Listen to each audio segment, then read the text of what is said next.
This is the two cerebral hemisphere together, and see this fissure in between the two. This fissure is called medial longitudinal fissure, that is usually occupied by falx cerebri. Okay, so this is the medial longitudinal fissure that is between the two sides cerebral hemispheres.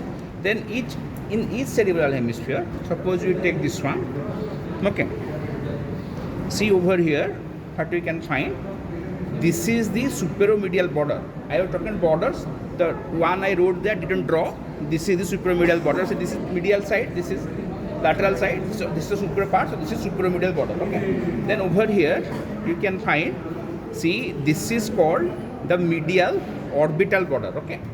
At the back of it, this is medial orbital border. This is called hippocampal border, and this is called medial occipital border. Okay. Medial orbital border. Then this is hippocampal border, this is medial occipital border, this one is superciliary border, and this one is infralateral border. So what are the borders I told you? First superomedial. So this is the cerebral hemisphere in position, this is superior side and the medial side. So this border is superomedial border. Nearby the inferior surface, see, this is the medial orbital border in front, behind medial occipital border, in between the two hippocampal border. Okay.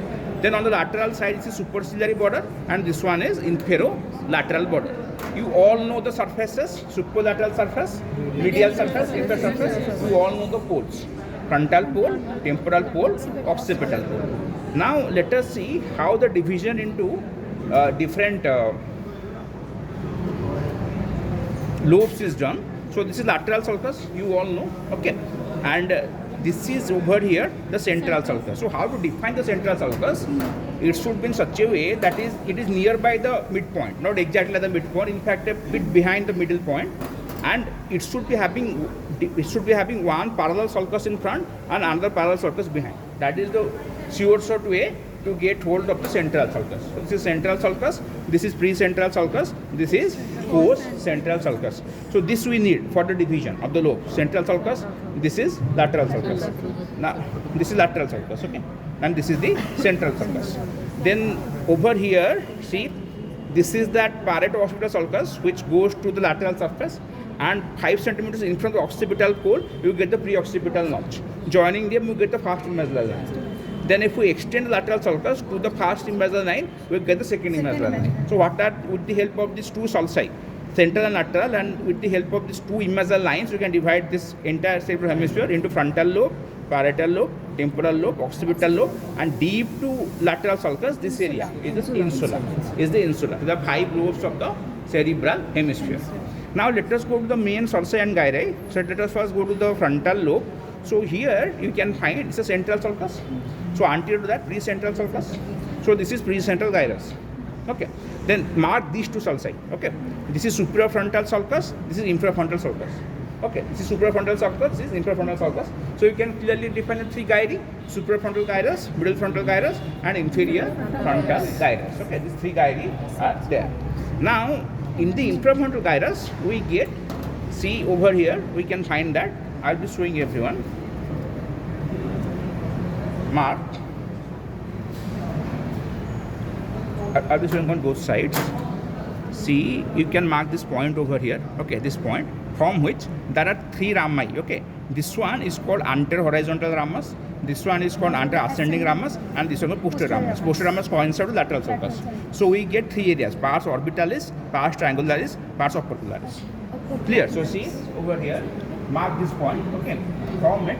What are the areas located here? We all know on the precentral gyrus there is area number 4, that is primary motor area. They often probe here the precentral gyrus and ask you what is the area here, that is area number 4. In front of that, area number 6, premotor area, and on the middle frontal gyrus is the area number 8, frontal eye fluid. But which area they usually probe here? Primary motor area. Okay, they usually probe the precentral gyrus. Okay. Then they often probe the central sulcus, the sulcus itself, okay, central sulcus, and they usually ask the side question, what type of sulcus it is. See, it is a limiting sulcus because in front of that there is motor area, behind that there is sensory area. As this central sulcus limits the motor area from the sensory area, so it is called the limiting sulcus. Often they probe the central sulcus and ask, identify it, answer central sulcus, then side question what type of sulcus it is. It is limiting sulcus because it limits the motor area in front from sensory area behind. Okay, and you all know area 44, 45 are on this part. Area 44 is in pars opercularis and in pars triangularis you get area 45, which is broca's motor switch area. They don't usually probe the area, but remember it. They may ask it in the viva. Okay, so these are the important sulci gyri and areas on the frontal lobe. Now let us go to the parietal lobe. Okay, now let us go temporal lobe first. That is how we started. So see, this is temporal lobe. You can get two sulcus very easily. The upper one is called supratemporal sulcus. The lower one is called infratemporal sulcus. So you get three gyri. Very easy to locate: supratemporal gyrus, middle temporal gyrus, and infratemporal gyrus. See here on the supratemporal gyrus on this lateral surface.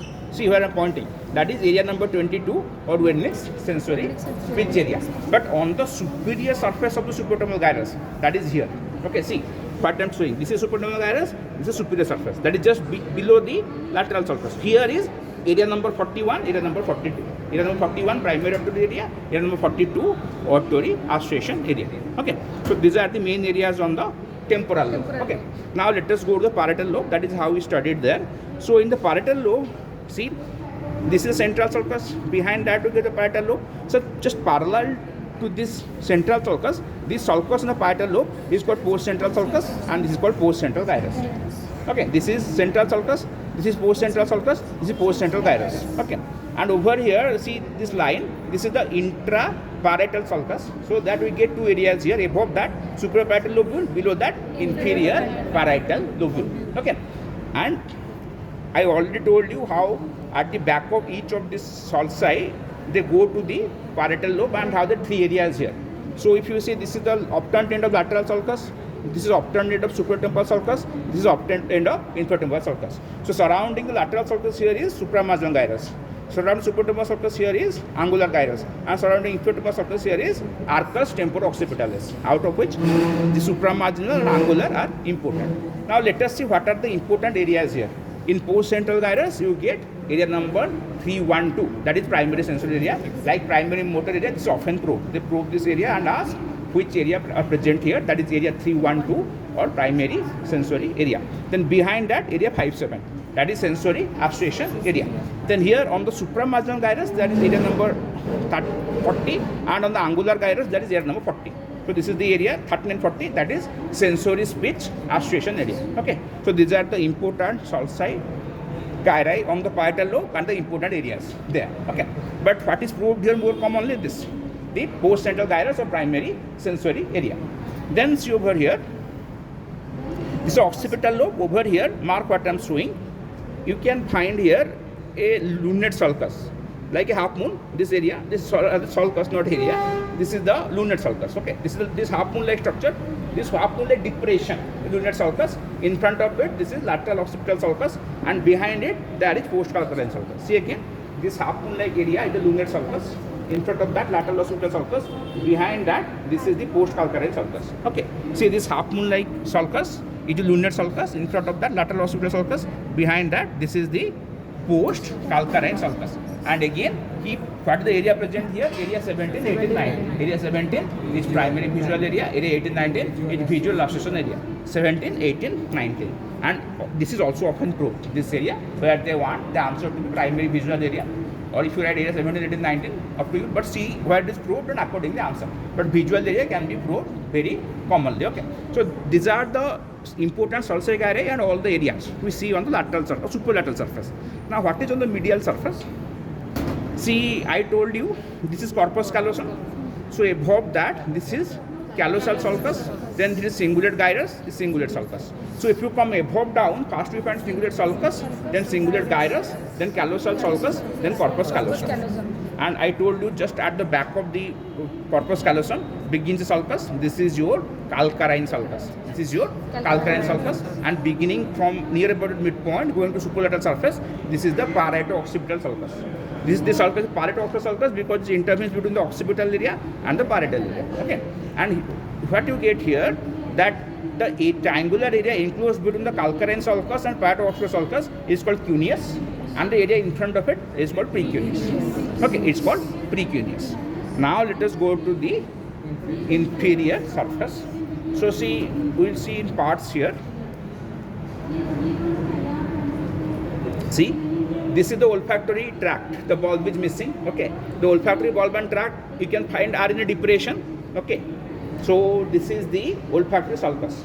So let me start from the beginning. Orbital temporal sulcus, that is easier. So this is the inferior surface. This is orbital surface. This is temporal surface. Okay. So in the orbital surface, you get a sulcus over here, which contains the olfactory bulb and tract. Here only you get a tract bulb is missing. That is called olfactory sulcus. Medial to that, this area is called gyrus rectus. Okay. Then lateral to the olfactory sulcus, you can find an H here. See, these are two vertical limbs. This is the horizontal limb. See, you can find H here. Horizontal limb, two vertical limbs. See, this is the H here. Horizontal limb and two vertical limbs. Okay. So this entire thing is called orbital sulcus, and here you get the gyrus named as orbital. Anterorbital gyrus, posterorbital gyrus, medial orbital gyrus, and lateral orbital gyrus. Okay. So this finishes. See, this is the olfactory bulb and tract in olfactory sulcus. Medial to the gyrus rectus. Lateral to olfactory sulcus, you get an H. Vertical limb, horizontal limb. This is your orbital sulcus. So this is anterorbital gyrus, posterorbital gyrus, medial orbital gyrus, and lateral orbital gyrus. Okay. Then come to the temporal surface, that is more marked, more clearly over here. See, as I told you, we mainly get two sulci on the temporal surface. See, this one, the medial one is called it's called a collateral sulcus. It's called collateral sulcus, and this is called occipitotemporal sulcus. Okay, so you get three gyrus now. The medial most is called parahippocampal gyrus. Lateral to that, we get a medial occipitotemporal gyrus. Lateral to that, lateral occipitotemporal gyrus. And the anterior part of this collateral sulcus is called rhinal sulcus, and surrounding that you can find this area, the temporal lobe, that is called uncus. Okay, so this is collateral sulcus, this anterior part of the rhinal sulcus. Hooking that, this area is uncus that belongs to the temporal lobe. Okay. See, this is your collateral sulcus. Its anterior part is called rhinal sulcus. Hooking the rhinal sulcus, this area is called uncus that belongs to temporal lobe. Okay. So this much you need to know. Part the probe here. Central sulcus, ask what type of sulcus it is, limiting sulcus, because it limits the sensory area from the motor area. They most commonly probe the precentral gyrus or postcentral gyrus, where either primary motor or primary sensory are located. They also most commonly probe that visual area 17, 18, 19. Okay, that they probe. And if they want, they can probe sensory area like your sensory speech area, motor speech area, but these can be asked in your viva, or if it is a question in window, the cerebral hemisphere is usually in the window of cerebral hemisphere, they usually ask about the functional areas. Okay.